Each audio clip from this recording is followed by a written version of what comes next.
أشهد أن لا إله إلا الله وحده لا شريك له وأشهد أن محمدا عبده ورسوله أما بعد فأعوذ بالله من الشيطان الرجيم بسم الله الرحمن الرحيم الحمد لله رب العالمين الرحمن الرحيم مالك يوم الدين إياك نعبد وإياك نستعين اهدنا الصراط المستقيم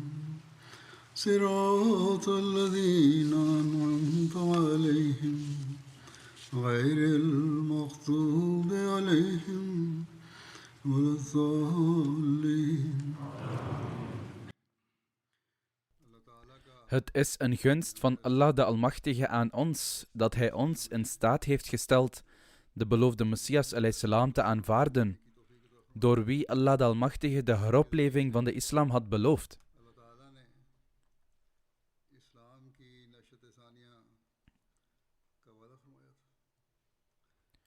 In overeenstemming met de beloften van Allah de Almachtige en de profetieën van de heilige profeet sallallahu alaihi wasallam, werd de beloofde Messias alayhi gezonden door Allah de Almachtige in dienstbaarheid aan de heilige profeet sallallahu alaihi wasallam om de islam nieuw leven in te blazen.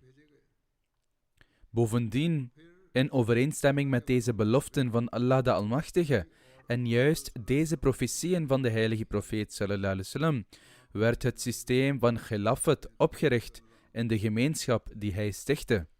Daarom, om de vervulling van de beloften van Allah de Almachtige en de profetieën van de heilige profeet sallallahu alaihi wasallam te manifesteren, vieren we elk jaar de dag van Khilafat op 27 mei, waar de Ahmadiyya-gemeenschap ook gevestigd is. Op 26 mei overleed de beloofde Messias alayhi en op 27 mei benoemde de gemeenschap in overeenstemming met goddelijke beloften Hazrat Maulana Hakim Nuruddin Sahib tot Khalifatul Masih de Eerste radiyallahu anhu en legde een eed af en beloofde inwijding door zijn handen om de missie van de beloofde Messias alayhi voor te zetten. Na de dood van Hazrat Khalifatul Masih de Eerste kwam de gemeenschap bijeen onder de handen van Hazrat Khalifatul Masih de Tweede radiyallahu anhu. En ondanks enkele interne vijandelijkheden en alle vormen van ongunstige omstandigheden, waren we getuigen van beelden van de hulp en bijstand van Allah de Almachtige. Zijn khilafat duurde ongeveer 52 jaar, waarbij we overvloedig getuigen waren van beelden van zegeningen.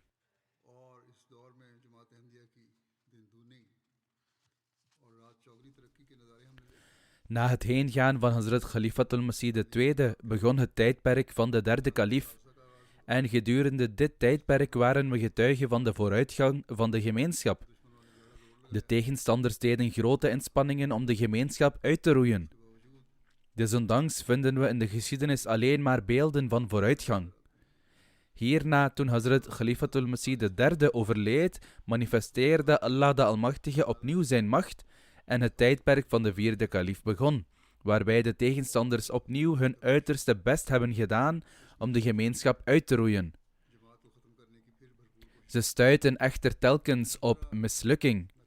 En vanwege deze tegenstand werd Hazrat Khalifatul Masih IV gedwongen vanuit Pakistan te migreren. Hij richtte het centrum op in Engeland. En de wereld was er getuige van hoe de vooruitgang van de gemeenschap zich bleef voortbewegen. Degenen die de vooruitgang van de gemeenschap wilden tegenhouden, werden rusteloos bij het zien van de vooruitgang. Na het heengaan van Hazrat Khalifatul Masih IV manifesteerde Allah de Almachtige opnieuw de vervulling van zijn belofte toen de vijfde kalif werd gekozen, ondanks mijn talloze tekortkomingen. schonk God de Almachtige mij buitengewone steun en hulp. En de gemeenschap is verdere vooruitgang blijven boeken. De Ahmadiyya-gemeenschap werd in tientallen andere landen opgericht. En de Nizam-e-Jamaat, het administratieve structuur van de gemeenschap, werd verder gevestigd in tientallen landen en in honderden steden en regio's. Allah de Almachtige leidde mensen door zijn hulp en bijstand voor Khilafat te demonstreren en wekte de passie in de harten van mensen om een band met Khilafat te vormen. En verschafte zo de middelen om de gemeenschappen te stichten van toegewijde dienaren. En Allah de Almachtige blijft zulke tekenen vertonen. De wonderbaarlijke tekenen van de gehechtheid van mensen aan Khilafat en het succes van de gemeenschap moest zich inderdaad voordoen, omdat dit een belofte was die door Allah de Almachtige werd gegeven en vervolgens werd geprofeteerd door de heilige profeet sallallahu alaihi wasallam. Dus Allah de Almachtige vergeet zijn beloften niet, noch breekt hij ze, of faalt zelfs niet een beetje in het vervullen van de profetieën van zijn meest geliefde profeet Hazrat Muhammad sallallahu alaihi wasallam.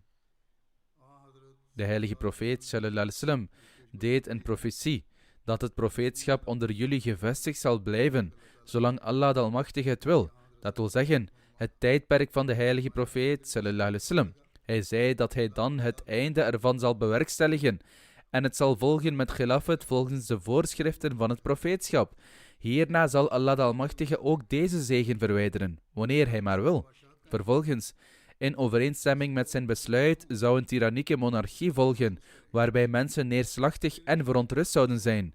Wanneer dit ten einde komt, zou er nog iets ergers volgen in de vorm van monarchiaal despotisme, volgens Allahs andere besluit, totdat de genade van Allah de Almachtige wordt aangewakkerd en hij een einde maakt aan deze periode van tirannie en onderdrukking.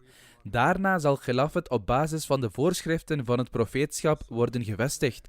En nadat hij dit had gezegd, bleef de heilige profeet sallallahu alaihi wasallam stil. Wij hebben dus het geluk dat wij getuigen zijn van de vervulling van deze profetie. Degenen die gehecht blijven aan de gemeenschap van de dienaar van de heilige profeet sallallahu alaihi wasallam, blijven de ontvangers van de genade van Allah de Almachtige. We ontdekken dat na de komst van de beloofde Messias alaihi salatu wassalam, zelfs het zogenaamde concept van Khilafat, die onder de moslims bleef, tot een einde kwam. Het enige dat overblijft zijn de moslimregeringen. En ook al zijn het onderdrukkende regeringen, zij zullen zichzelf niet kunnen redden van te worden gegrepen door Allah de Almachtige. Soms schenkt Allah de Almachtige uitstel, maar uiteindelijk grijpt hij de onderdrukkers. In ieder geval, precies zoals de heilige profeet sallallahu alaihi wasallam heeft verklaard, dat Khilafat volgens de voorschriften van het profeetschap gevestigd zal worden, heeft Allah de Almachtige de beloofde Messias ﷺ gestuurd, die een dienaar was van de heilige profeet ﷺ. De beloofde Messias ﷺ verklaarde ook dat na hem de instelling van Khilafat gevestigd zal blijven, in overeenstemming met de profetie van de heilige profeet ﷺ. De beloofde Messias ﷺ heeft verklaard dat hij de Khatamul Khulafa, de zegel van de kalifen was, en nu wie er na hem komt, aan wie Allah de Almachtige de status van Khilafat heeft verleend, alleen kan komen als zijn volgeling. Dus ongeacht hoeveel wereldse moeite je doet, men kan Khilafat nooit vestigen, onafhankelijk van de beloofde Messias alayhi salam. Toen de tijd van het heengaan van de beloofde Messias alayhi salam naderde, sprak hij als volgt over de oprichting van Khilafat. Dus hij, namelijk Allah de Almachtige, manifesteert twee soorten macht. Eerst toont hij de hand van zijn macht door toedoen van zijn profeten zelf. Ten tweede, wanneer met de dood van een profeet er moeilijkheden en problemen ontstaan en de vijand zich sterker voelt en denkt dat de zaken in de war zijn en ervan overtuigd is dat deze jamaat nu zal uitsterven en zelfs leden van de jamaat ook in een dilemma zitten en hun ruggen gebroken zijn en sommige van de ongelukkigen paden kiezen die naar afvalligheid leiden, dan is het dat God voor de tweede keer zijn machtige kracht toont en de geschokte jamaat ondersteunt en ervoor zorgt. Dus iemand die standvastig blijft tot het einde, wordt getuige van dit wonder van God. Dit is wat er gebeurde ten tijde van Hazrat Abu Bakr Siddiq radiyallahu anhu, toen het heengaan van de heilige profeet sallallahu alaihi wasallam als voortijdig werd beschouwd en veel onwetende Bedouinen afvallig werden. De metgezellen van de heilige profeet sallallahu alaihi wasallam, getroffen door verdriet, werden als degenen die hun verstand verliezen. Toen wekte Allah Abu Bakr Siddiq radiyallahu anhu op en toonde voor de tweede keer de manifestatie van zijn macht en redde de islam, net toen deze op het punt stond te vallen, en vervulde de belofte die in het vers werd uiteengezet. Dat wil zeggen, na de angst zullen wij ze stevig herstellen. Vervolgens zegt hij, dus lieve vrienden, aangezien het de sunnatullah, de praktijk van Allah is sinds mensenheugenis, dat de Almachtige God twee manifestaties laat zien, zodat er een einde komt aan de twee valse vreugden van de tegenstanders, is het nu niet mogelijk dat God zijn praktijk van vroeger zou opgeven. Treur dus niet over wat ik tegen je heb gezegd. Ook mag uw hart niet bedroefd zijn, want het is essentieel dat jij ook getuige bent van de tweede manifestatie, en de komst ervan is beter voor u, omdat het eeuwig duurt. De continuïteit hiervan zal niet eindigen tot de dag des oordeels, en die tweede manifestatie kan niet komen tenzij ik vertrek. Terloops wil ik zeggen dat ik hieruit ook afleid dat het een antwoord is voor degenen die bij het debat betrokken zijn over de leeftijd van de beloofde Messias al-Islam, dat hij niet telde en vermeldde hoeveel jaren van zijn leven er nog over waren, en hij zinspeelde eerder op zijn overlijden, waarbij hij geen belang hechtte aan zijn leeftijd, maar aan de voltooiing van zijn taak. Hij stelt: maar als ik vertrek, zal God die tweede manifestatie voor je sturen, die altijd bij je zal blijven, precies zoals beloofd door God in Brahine Ahmadiyya. En deze belofte is niet voor mijn persoon. De belofte heeft eerder betrekking op jou, zoals God zegt: ik zal deze jamaat, die jouw volgelingen zijn, de overhand geven over anderen tot de dag des oordeels. Het is dus onvermijdelijk dat je de dag van mijn vertrek ziet, zodat na die dag de dag aanbreekt, die de dag is van de eeuwige belofte. Onze God is Hij die zijn belofte houdt en getrouw is en de waarachtige God is. Hij zal u alles laten zien wat Hij heeft beloofd, hoewel deze dagen de laatste dagen van deze wereld zijn en er nog vele rampen staan te wachten. Toch is het noodzakelijk dat deze wereld blijft bestaan, totdat al die dingen waarover God heeft geprofeteerd, zullen gebeuren. Dus onder de beloften die aan de beloofde Messias al-Islam zijn gedaan, zijn sommige al vervuld. Andere zullen in de toekomst nog vervuld worden. En we zullen getuigen blijven zijn van hun vervulling. Daarom, zoals ik in het begin al zei, na het overlijden van de beloofde Messias a.s. in overeenstemming met de belofte van Allah de Almachtige, begon het tijdperk van de eerste kalif en de gemeenschap maakte verdere vooruitgang. Toen kwam het tijdperk van de tweede kalif en de gemeenschap groeide met verdere sprongen. En het werd in veel landen van de wereld gevestigd. Daarna kwam het tijdperk van de derde kalif, waarin verdere vooruitgang werd geboekt. Toen kwam het tijdperk van de vierde kalif, en nieuwe wegen naar vooruitgang werden geopend. Nu is er het tijdperk van de vijfde kalif, en de gemeenschap blijft zich naar nieuwe hoogten ontwikkelen. Ondanks de inspanningen van de tegenstanders gaat de gemeenschap zelfs nog verder vooruit. Eigenlijk, zoals altijd het geval is geweest, leidt Allah de Almachtige zelf de harten van mensen die in verre landen zitten, die nog nooit een kalif hebben gezien, en brengt hen onder de vlag van Khilafat, zowel moslims als niet-moslims. Er zijn miljoenen van zulke mensen, wiens harten geopend zijn door Allah de Almachtige. Bovendien, tijdens het vervullen van de belofte aan de beloofde Messias al-Islam, manifesteert Allah de Almachtige elke dag de steun en hulp van de gemeenschap. Ik zal enkele incidenten presenteren, waarin de steun van Allah de Almachtige voor het Ahmadiyya-kalifaat en de vervulling van zijn beloften, waarvan wij getuigen zijn, worden benadrukt. Allah de Almachtige heeft beloofd het kalifaat te vestigen en te behouden. Maar hoe wekt hij de gevoelens in de harten van mensen om een verbinding mee te ontwikkelen en eraan gehecht te blijven? In verband hiermee schrijft een muallim uit Burkina Faso, een land in Afrika: de eerste keer dat MTA werd opgericht en mensen hun kalif op het scherm zagen, stroomden hun ogen van tranen van vreugde en hun gezichten waren overspoeld met geluk. Na enkele dagen kwam er een delegatie op bezoek en uitte dankbaarheid aan MTA, zeggend dat normaal kunnen we niet reizen om de Khalifatul Masih te ontmoeten, maar het zien van Khalifatul Masih op MTA kalmeert onze ogen en kalmeert ons hart.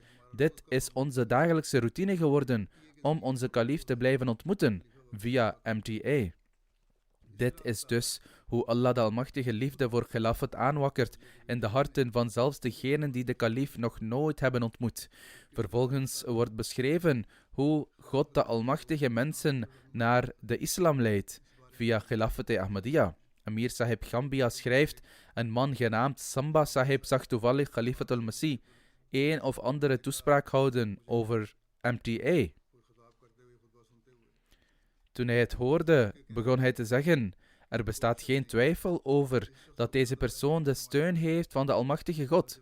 Zo bekeerde Samba Sahib zich samen met zijn hele gezin van 14 personen naar Islam Ahmadiyya.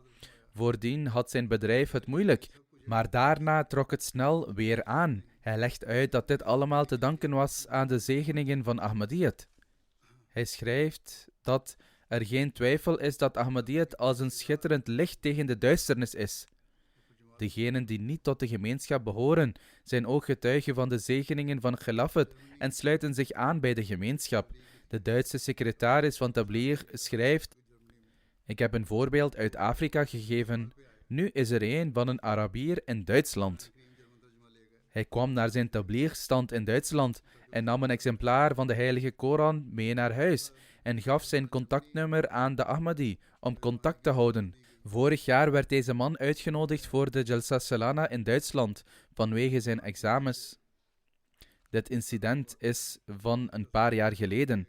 Dus als ik zeg een jaar geleden, heb ik het over een jaar eerder toen dit incident oorspronkelijk plaatsvond. Vanwege zijn examens kon de man de Jalsa niet bijwonen, maar stuurde zijn oudere broer om in zijn plaats aanwezig te zijn. Nadat hij mijn toespraak bij de Jalsa had gehoord, zei zijn oudere broer dat deze man beslist de bijzondere steun van God geniet. De Almachtige God plaatste de waarheid van Khilafat in zijn hart. De man vulde diezelfde avond het bayat-formulier in en sloot zich aan bij de Ahmadiyya-gemeenschap. Het is alleen Allah de Almachtige die zulke gevoelens in de harten van mensen kan plaatsen, en hij doet dit overeenkomstig zijn beloften. De andere Arabische vriend die ik noemde, die zijn familielid was, hoewel hij de eerste dag van de Jalsa niet de bayat deed, bleef hij vragen stellen over de gemeenschap. Hij nam ook met mij deel aan een groepsbijeenkomst voor Arabieren. Tijdens deze bijeenkomst probeerde hij een vraag te stellen over het concept van iemand tot ongelovige verklaren. Maar iemand anders stelde zijn vraag eerst, waarop ik een gedetailleerd antwoord gaf. Toen hij mijn antwoord hoorde, werd het hart van de man gerustgesteld en hij vulde het bayat-formulier in, voordat de bayat-ceremonie zelfs maar plaatsvond. Hij diende zijn schriftelijke formulier in en nam ook deel aan de bayat-ceremonie. De Amir van Gambia schrijft over hoe Allah de Almachtige vrome zielen verzamelt en ervoor zorgt dat ze de Jamaat binnentreden en hoe hij de beloften vervult met betrekking tot de hulp van Khilafat. Hij zegt, er is een plaats die Kirgaur heet. Toen de Jamaat daar werd gevestigd, verzette een man genaamd Al-Haji Faiz Sahib zich hevig tegen de Jamaat. Hij zou het niet eens verdragen de literatuur van de Jamaat aan te raken. Maar onze oproepers tot geloof verloren de hoop niet en preekten consequent tot hem. Op een dag werd er een tarbiyati-programma gehouden voor nieuwe Ahmadis in het dorp. Onze da'in, de oproepers tot geloof, hebben deze man overtuigd dat zelfs als hij geen boek wilde lezen, hij minstens 1 keer met hen mee zou moeten gaan naar het missiehuis en deelnemen aan het programma. Ze zeiden dat ze helemaal niet tot hem zouden prediken, noch zouden ze met hem over zulke onderwerpen praten. Hij moet het programma bijwonen en ernaar luisteren. Toen deze man dus naar het missiehuis kwam, zei hij, ik wil niet deelnemen aan jouw les. Ik kan gewoon in deze televisiekamer zitten en televisie kijken. Dus lieten ze hem in deze kamer zitten en zetten MTA op de televisie. Nadat we hem daar hadden achtergelaten, ging de rest van de mensen naar de moskee om het programma bij te wonen. Gedurende deze tijd luisterde de man naar mijn vrijdagpreek op MTA. Toen ze hem na de les spraken, begon hij te zeggen: deze man is geen leugenaar. Wat betekent dat dit gelafet een waar gelafet lijkt te zijn. Nu is het voor mij niet mogelijk om mij hiervan af te wenden. Dus deze persoon deed de bijt, samen met 10 leden van zijn familie, en sloot zich aan bij de jamaat. Kan dit het werk van de mens zijn? Zeker, Allah de Almachtige zorgt ervoor dat zijn beloften worden vervuld. Er is nog een voorval van het versterken van een relatie met het gelafet en van het vervuld worden van de belofte van Allah de Almachtige. In een stad genaamd Wandere in Kameroen waren er in een bepaalde buurt 8 gezinnen die de bijt deden en zich aansloten bij de jamaat. De nieuwe bekeerlingen zeggen dat MTA de levens van onze kinderen voor altijd heeft veranderd en hun religieuze kennis is toegenomen. Er is een jonge man onder hen genaamd Abdurrahman die zijn O-levels opleiding doet. Hij luistert aandachtig naar mijn preken en is zeer gepassioneerd. Elke vrijdag vertelt hij aan zijn leerkracht: ik moet naar huis om naar de vrijdagpreek te luisteren. Ik kan de school verlaten, maar ik kan de vrijdagpreek niet verlaten. Dit is het niveau van zijn geloof. Zijn vader heeft gezegd dat hij elke vrijdag de school verlaat om de vrijdagpreek te beluisteren op MTA. Abdurrahman zelf zegt: door na de vrijdagpreek te luisteren, nemen mijn geloof en kennis toe. Welke slechte daden ik vroeger ook deed, ik heb ze allemaal achtergelaten. Dit zijn dus de mensen die hun beloften nakomen om een verbinding met Khilafat op te bouwen. Er zal zeker een tijd komen dat ze vooruit zullen gaan en naar de top zullen stijgen, omdat zij de vervulling van deze belofte willen zijn. Dan, met betrekking tot de belofte om het Khilafat van de beloofde Messias al-Islam te verbinden met de leiding van Allah de Almachtige, is er nog een voorval. Er werd veel gepredikt om een plek in Burkina Faso, maar er was geen succes. Toen de muallim wegging, zei hij dat hij tegen sommige mensen zei: als je naar de stad komt, kom dan zeker naar mijn huis. Dus na een paar dagen kwam een van die mannen genaamd Boon Sahib naar ons huis. Dus hebben we MTA aangezet. Toen hij me na een tijdje op MTA zag, zei hij: ik heb deze persoon eerder in mijn droom gezien. Dus precies op dat moment betrad hij de kudde van Ahmadiyyat zonder een enkel bewijs te vragen. Toen hij terugging en het aan de dorpelingen vertelde, accepteerden veel andere leden ook Ahmadiyyat. Nu, door de genade van God, is er een sterke jamaat gevestigd in dat dorp. Dan, nog een manifestatie van de steun van Allah de Almachtige, is de manier waarop Allah de Almachtige een verbinding vestigt met Khilafat in de harten van mensen en hun hart opent voor de ware leringen van de islam. In dit verband zegt Sultan Sahib uit Kirgizië, een heel andere regio: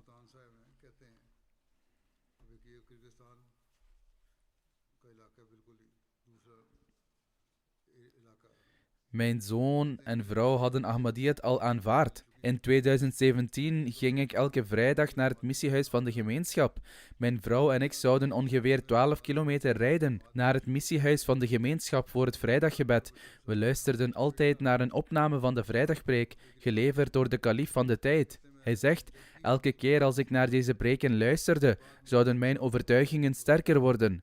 Dus dit jaar op 12 mei, dit is uit 2022, aan het einde van de gezegende maand Ramadan, deed ik de bijt op de dag van Eid.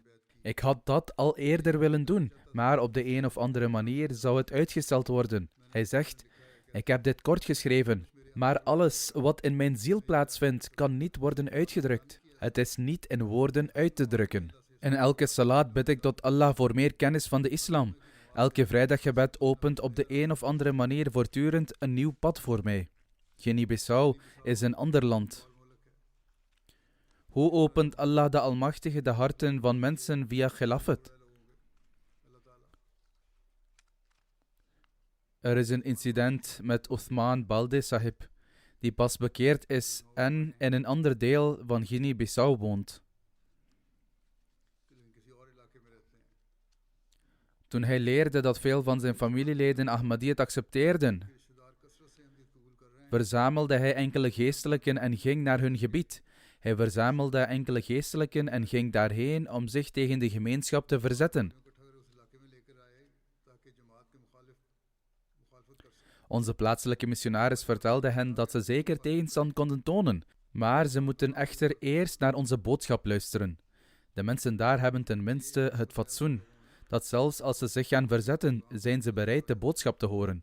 Ze tonen geen koppigheid zoals mensen in Pakistan. De geestelijke weigerde, omdat dit de aard van geestelijken is, en daarom moest hij weigeren. Osman Sahib accepteerde deze uitnodiging echter en ging verder met het luisteren naar de boodschap van de gemeenschap. Hij werd geïnformeerd over de komst van de beloofde Messias *. Het gebeurde zo dat de dag dat hij kwam een vrijdag was en mijn preek werd daar live op MTA vertoond.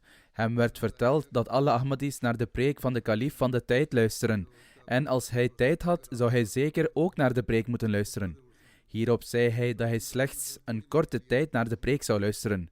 Maar toen hij naar de preek begon te luisteren, vergat hij de tijd en luisterde heel aandachtig naar de hele preek. Daarna zei hij: de Ahmadiyya-gemeenschap kan geen ongelovigen zijn, zoals ik heb gehoord, omdat uw kalif de geschiedenis presenteert van de metgezellen van de heilige profeet sallallahu alaihi wasallam. Soms vragen sommige Ahmadis zich af waarom het nodig is om hen over de islamitische geschiedenis te vertellen. Dit is een middel van propagatie naar andere moslims geworden. En dit is wat het noodzakelijk maakt. En het vergroot ook onze eigen kennis over zaken die velen niet eens kenden. Hij zegt: een ongelovige gemeenschap zou nooit de geschiedenis van de metgezellen kunnen presenteren. Daarna stopte hij met zijn verzet tegen de gemeenschap. En samen met de rest van zijn familie accepteerde hij Ahmadiyyat. Nu, bij de genade van Allah de Almachtige, draagt hij de boodschap uit in zijn omgeving en is officieel lid geworden van het systeem van de gemeenschap. Dan is er nog een incident van niet-Ahmadis die geleid worden door de stem van Khilafat. Een plaatselijke missionaris uit Congo-Kinshasa zegt: in een van de gebieden hier is een tabligh-programma gestart, waarop bepaalde niet-Ahmadis systematisch tegenstand begonnen te zaaien. En na 3 maanden nam op een dag iemand uit diezelfde tegenstanders, Osman Sahib, contact op met de missie en zei dat hij lid wilde worden van de gemeenschap, samen met zijn hele familie. Toen hem naar de reden werd gevraagd, zei hij: op een dag keek mijn vrouw naar een satellietzender en kwam toevallig jouw kanaal tegen, MTA. Omdat ze wist dat ik voorop liep in het verzet tegen Ahmadiyyat, riep ze mij erbij. Toen ik dingen begon te zeggen over de gemeenschap, zei mijn vrouw dat ik moest spreken nadat ik het hele programma had beluisterd. Op dat moment werd mijn preek afgespeeld. Hij zegt: nadat ik naar de preek had geluisterd, was ik ervan overtuigd dat de stem die ik die dag hoorde, het ware beeld van de islam presenteerde. Na het luisteren naar de kalif bestond er geen twijfel over de waarheidsgetrouwheid van deze gemeenschap. Hoe vestigt Allah de Almachtige de liefde voor Khilafat in de harten? Hoe vergroot hij het geloof van mensen? Hoe uit iemand die 1000 kilometers ver weg is en de kalif nog nooit ontmoet heeft zijn gevoelens? Zoals ik al eerder zei. Omar Sahib uit Senegal zegt: elke keer als ik naar uw preken luister, voel ik een uniek gevoel van plezier in mijn hart. Bid dat dit gevoel altijd blijft bestaan. Als ik naar de preek luister, vullen mijn ogen zich met tranen. Ik houd van je. Bid dat mijn liefde voor de boodschapper van God, sallallahu alaihi wasallam, de beloofde Messias sallallahu alaihi wasallam en zijn opvolgers, groter is dan mijn liefde voor de wereld en alles wat daarin is. Hij zegt: het is dankzij uw gebeden dat mijn bedrijf succes heeft gekend. Dit is allemaal een vervulling van de belofte van Allah de Almachtige aan de beloofde Messias sallallahu alaihi wasallam. Amir Sahib uit België schrijft: er is een Marokkaanse vriend die Mustafa heet. Hij trad toe tot de kudde van Ahmadiyyat, na lange tijd onderzoek te hebben gedaan. Hij zegt: ik heb sinds mijn kindertijd veel tijd met geestelijken doorgebracht, maar de preken van de kalif van de tijd zijn niet alleen ware interpretaties van de heilige Koran, maar ze brengen iemand ook dichter bij Allah de Almachtige. Hij zegt verder: na het luisteren naar deze preken begon ik vreugde te vinden in mijn gebeden. Allah de Almachtige liet mij ook ware dromen zien. Ahmadiyyat heeft mijn leven getransformeerd. En terwijl hij de gunsten van Allah vertelt, worden zijn ogen betraand. Volgens zijn belofte is Allah de Almachtige het kalifaat van de beloofde Messias salam aan het steunen en de harten van mensen aan het openen. In verband hiermee is er nog een incident. Een missionaris in Guinea-Bissau schrijft: we hadden de mogelijkheid om MTA op 21 locaties te installeren. Vorig jaar sloot een dorp zich als resultaat van de prediking aan bij de kudde van Ahmadiyyat. 4 families in dat dorp weigerden echter Ahmadiyyat te aanvaarden. Toen ons team naar dat dorp ging om MTA te installeren, nodigde onze muallim Mohammed Salihu Jaliu Sahib deze families uit naar de moskee, zodat ze de foto's van onze kalif en de imam Mahdi kunnen zien op onze islamitische tv-zender. Tegen de tijd dat de installatie voor MTA voltooid was, was het tijd voor het Maghribgebed. De tv werd uitgeschakeld zodat er gebeden kon worden. Na de gebeden werd de tv aangezet en er speelde een preek. De niet-Ahmadi-gasten keken aandachtig toe.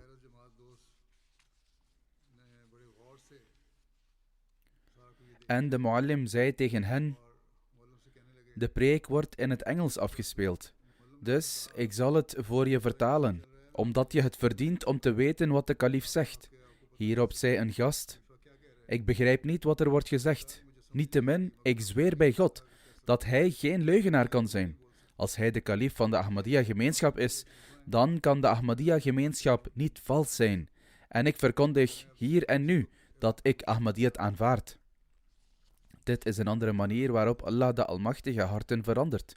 Het kalifaat is een belangrijk middel om de islam te verspreiden. Door het te observeren, komen vrome mensen meer te weten over de ware leerstellingen van de islam en betreden de gemeenschap van de beloofde Messias salam. Amir Sahib uit Gambia schrijft: we gingen naar een plaats genaamd Sambe om de islam te propageren. We informeerden de mensen over de komst van de beloofde Messias salam en lazen de voorwaarden voor om toe te treden tot zijn gemeenschap. Hierop de alkali of leider van het dorp en de voorzitter van de progressieve gemeenschap zei onmiddellijk: de heilige profeet sallallahu alaihi wasallam profeteerde de komst van de imam Mahdi. Vandaag hoor ik voor het eerst over de komst van de imam Mahdi.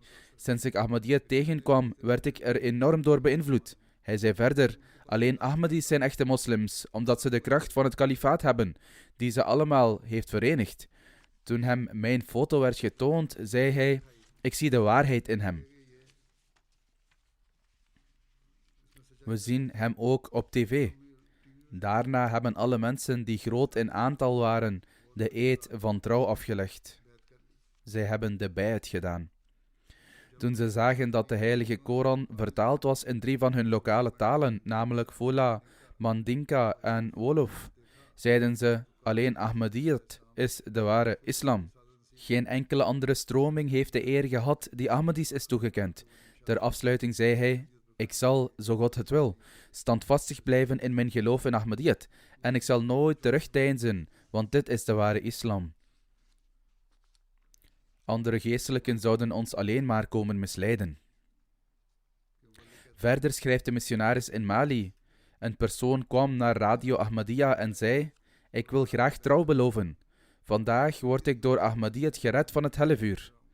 Ik vroeg hem wat hij bedoelde, waarop hij antwoordde: sommige geestelijken en geleerden hebben gezegd dat gebed niet nodig is, en dus hebben ze zelf de praktijk van het gebed helemaal opgegeven.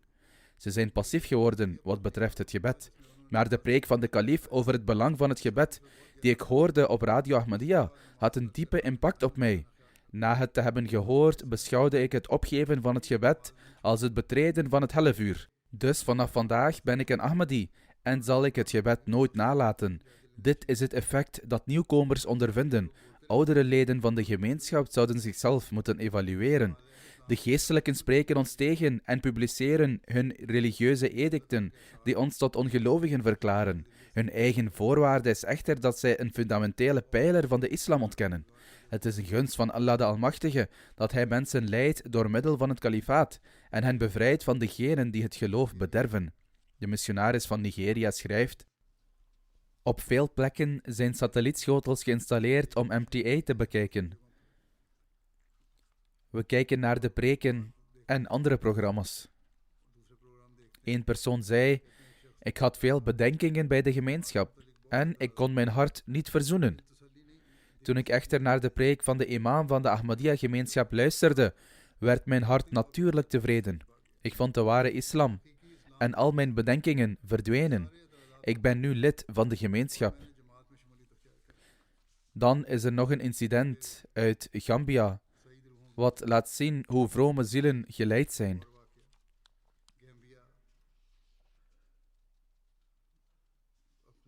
Terwijl hij zijn droom noemt, zegt Mohammed Sahib: gisterenavond zag ik in een droom een persoon die naar mij toe kwam en mijn hand stevig vastpakte.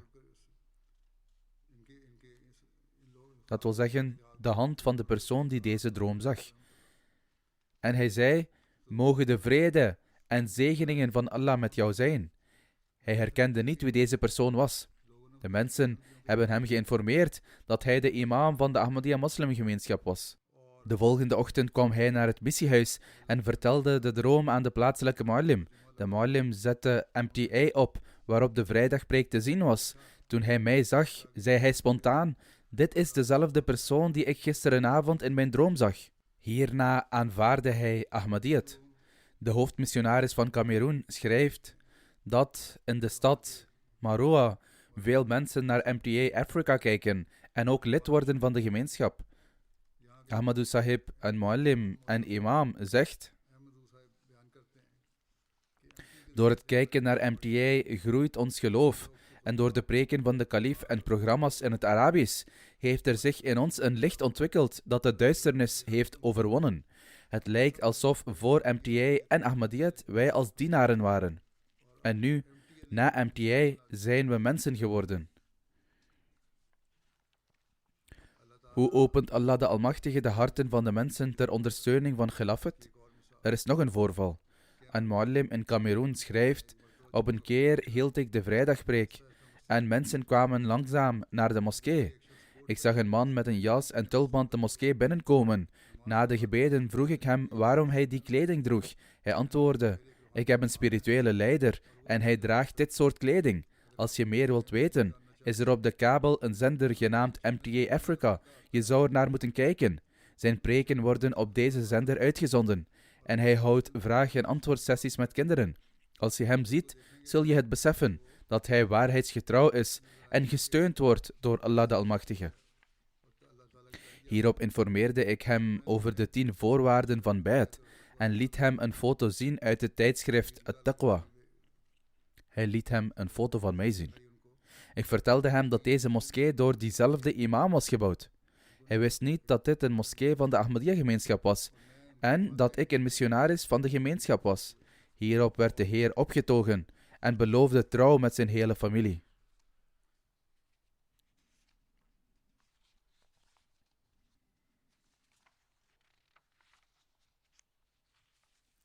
Dit waren slechts een paar verslagen die ik heb genoemd. Zij demonstreren de hulp van God die werd genoemd door de woorden die aan de beloofde Messias al-Islam waren verleend, dat de tweede manifestatie van God zou worden gevestigd en zou doorgaan.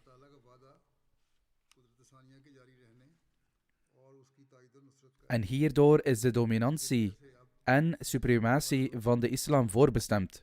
Allah de Almachtige zelf opent de harten van de mensen. Hij stelt de invloed van het Ahmadiyya Khilafat vast in de harten van anderen en het verbindt hen met een deugdzame instelling aan Khilafat. Elke dag van de 118 jaar van het Ahmadiyya Khilafat is bewijs dat het alleen Allah de Almachtige is die Ahmadiyya Khilafat steunt en dat met elke dag die voorbij gaat, de Ahmadiyya gemeenschap het pad van vooruitgang betreedt. Mogen Allah de Almachtige mij in staat stellen om deze belangrijke verantwoordelijkheid te vervullen en mogen hij iedere Ahmadi verbonden houden aan Khilafat met volledige loyaliteit en oprechtheid. Mogen Khilafat Ahmadiyya gezegend worden met oprechte en rechtschapen individuen tot de dag des oordeels. Mogen Allah de Almachtige al die doelstellingen verwezenlijken die hij beloofde door de beloofde Messias al-Islam. mogen via het Ahmadiyya Khilafat het koninkrijk van de ene ware God op aarde gevestigd worden en mogen de vlag van de profeet Mohammed sallallahu alayhi wasallam omhoog worden gebracht, zodat de hele wereld er getuige van kan zijn. Na het vrijdaggebed zal ik bij afwezigheid het begrafenisgebed van 2 leden leiden. De eerste is van Chaudhry Mohammed Idris Nasrullah Khan Sahib. Hij overleed op 90-jarige leeftijd en woonde in Canada. Inna lillahi wa inna ilayhi raji'un. Bij de gratie van Allah de Almachtige was hij een Musi. Zijn grootvader, Hazrat Chaudhry Nasrullah Khan Sahib radiyallahu anhu, had de kans om te dienen onder de eerste Nazir Allah Sahib. Idris Nasrullah Khan Sahib was de neef van Hazrat Chaudhry Zafrullah Khan Sahib radiyallahu anhu. Zijn vader was lange tijd de emir van Karachi.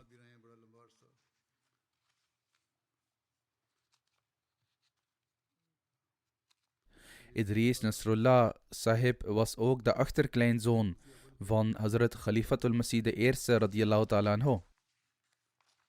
De grootvader van moederskant van Idris Sahib was Hazrat Chaudhry Fateh Muhammad Sial Sahib, die tot de pioniers van leven toegewijden en de pioniermissionarissen die in Engeland dienden behoorde. En hij was een middel waarmee honderden mensen de kudde van Ahmadiyyat betraden. Idris Nasrullah Sahib kreeg de kans om te dienen als secretaris Umur-e-Amma voor Lahore voor een periode van ruim 30 jaar. Hij heeft ook gediend als lid van het Ifta-comité en het Qada-comité en ook als voorzitter.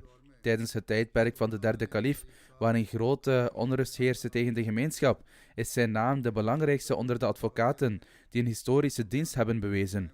Tijdens het Samdani-tribunaal, die werd gevormd als gevolg van het incident dat plaatsvond in Rabwa 1974, was Idris Nasrullah Sahib aanwezig in de rechtszaal met Hazrat Khalifatul Masih III rahimahullah ta'ala. Hazrat Khalifatul Masih III rahimahullah ta'ala had hem benoemd als lid van vele commissies. Hij woonde ook de conferentie over de bevrijding van het kruis bij, ter vertegenwoordiging van de leden van de gemeenschap van Lahore. Hij had ook het geluk deel uit te maken van de entourage van Hazrat Khalifatul Masih IV rahimahullah ta'ala van Rabwa tot Karachi tijdens zijn historische migratie naar Londen. Hij was buitengewoon wijs en had een band van grote loyaliteit en oprechtheid met Khilafat. En dit is iets waar ik persoonlijk getuige van was. Mogen Allah de Almachtige zijn kinderen in staat stellen zijn goede daden voor te zetten en hem zijn vergeving en genade schenken. De volgende vermelding is van de gerespecteerde Kanwar Idris Sahib uit Karachi, zoon van Chaudhry Aziz Ahmed Sahib Bajwa. Hij overleed op 90-jarige leeftijd. Inna lillahi wa inna ilayhi raji'un. Hij was de kleinzoon van Chaudhry Muhammad Hussain Sahib radiyallahu anhu en Hazrat Sardar Begum Sahiba radiyallahu anha, die metgezellen waren van de beloofde Messias al-Islam. Bij de gratie van Allah de Almachtige was de overledene een Musi. Hij laat zijn vrouw, 2 zonen en 2 dochters achter. Vanaf 1959 werkte hij bij de Rijksdienst en vervulde gedurende een periode van 35 jaar verschillende functies, zowel bij de centrale als bij de regionale overheid. Hij werd altijd gezien als een uiterst betrouwbaar en verantwoordelijk persoon. Dit uitstekende gedrag van hem was te danken aan het advies van zijn vader, die hij hem heeft meegedeeld toen hij in dienst trad bij de overheid. Zijn vader zei tegen hem dat hij nog meer bedroefd zou zijn als hij hoorde dat Idris steekpenningen had aangenomen, dan hij zou zijn als hij hoorde dat hij was overleden. Dit was de manier waarmee zijn vader hem opleidde en de adviezen die hij hem gaf. Hij produceerde de Engelse vertaling van Hazrat Chaudhry Zafrullah Khan Sahib radiyallahu anhu's beroemd boek over zijn leven, Tahdith-e-Nemat. Als resultaat hiervan werd het geïntroduceerd bij het Engels sprekende publiek. Van 1998 tot 2007 had hij de kans om te dienen in de Majlis-e-Amla van het Karachi District Jamaat als secretaris Umur-e-Kharija. Tijdens de interim-regering kreeg hij de kans om als eerste minister van een provinciale regering te dienen. Hij schreef ooit een brief aan Hazrat Khalifatul Masih IV rahimahullah ta'ala en begon de brief met de woorden Bismillah, waarop een tegenstandige geestelijke een rapport tegen hem indiende. En hij was lange tijd met deze zaak verbonden. Hij behandelde iedereen altijd met grote vriendelijkheid en zou altijd proberen verzoening te bewerkstelligen. Zelfs de geestelijke die de zaak tegen hem heeft aangespannen. Toen de zaak eindigde, zocht de geestelijke financiële hulp vanwege zijn benarde omstandigheden en Idris Sahib geeft hem een groot bedrag. Mogen Allah de Almachtige hem zijn vergeving en genade schenken en zijn nageslacht in staat stellen zijn goede daden voor te zetten.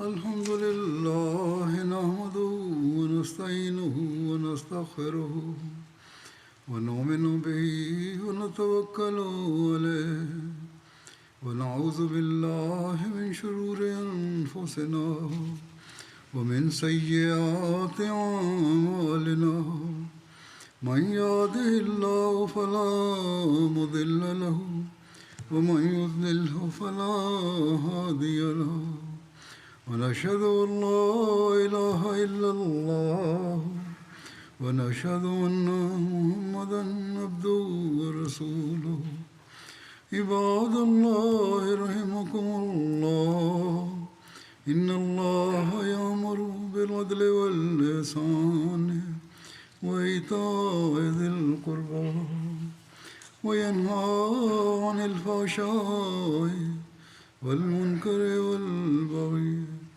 يعظكم لعلكم تذكرون اذكروا الله يذكركم وادعوه يستجب لكم ولذكر الله أكبر